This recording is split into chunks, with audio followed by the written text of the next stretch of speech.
往往都係跌市嘅時候呢先會意識到係喎，咁你嘅投資呢，就同賭博冇分別㗎啦。大家好，我係 Hinson， 我從事多年嘅策劃管理工作。3年前同人合夥做生意，27歲就揾到我人生第一桶金。今年仲成功入市買樓。好多人問我 Hinson， 你成功嘅秘訣係乜嘢？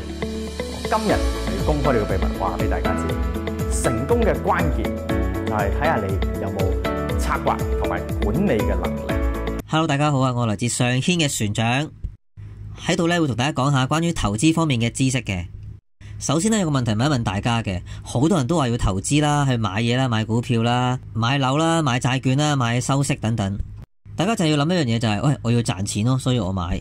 但其實有冇諗過一個最基礎嘅嘢，就係你嘅投資目標其實為咗啲咩嘅呢？喺度我想先帶出一個好重要嘅法則，就係風險等於回報。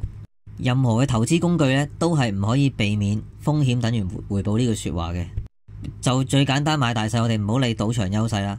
1/2機會，你贏嘅話呢就1賠1，你輸嘅話呢就輸晒。咁呢度會反映咗風險等於回報啦。同樣道理下，其實你買股票都係一樣噶。啲人如果係為咗追求1倍2倍嘅回報，其實有冇反思過你都一樣承受緊1至2倍嘅風險呢？或者我唔應該用1倍2倍，我應該用100%、200%嘅風險呢？網上面我哋都會見到好多人話，我幫你去捕捉嗰啲優質嘅股票，隨時可以有7至8倍嘅升浪。但係現實咁講啦，亦都暗示咗呢隻股票同時帶來嘅係有7至8倍嘅風險嘅。咁所以呢，如果有人同你講呢隻股票會升100%啊之類呢，請你都要記住個風險呢係一定係相同嘅，等同於一啲牛熊證、窩輪、期指等衍生工具一樣，佢可以有咁嘅升幅，自然一樣有咁嘅跌幅。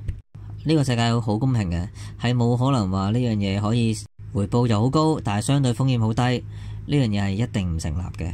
大家可以理性啲咁樣去睇。點解仲會有人做定期存款啊？1厘2厘都照做啊？點解千幾萬嘅樓2厘收租都要買啊？點解人哋唔走去買你推薦嘅所謂10%、20% 啊？其實唔同嘅金額呢，大概都會有一個參考嘅回報嘅。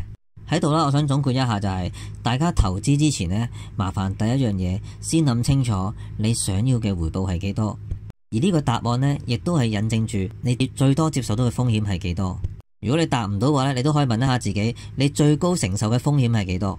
如果呢筆錢係唔可以蝕嘅話，你仲會唔會走去買牛熊窩輪啊？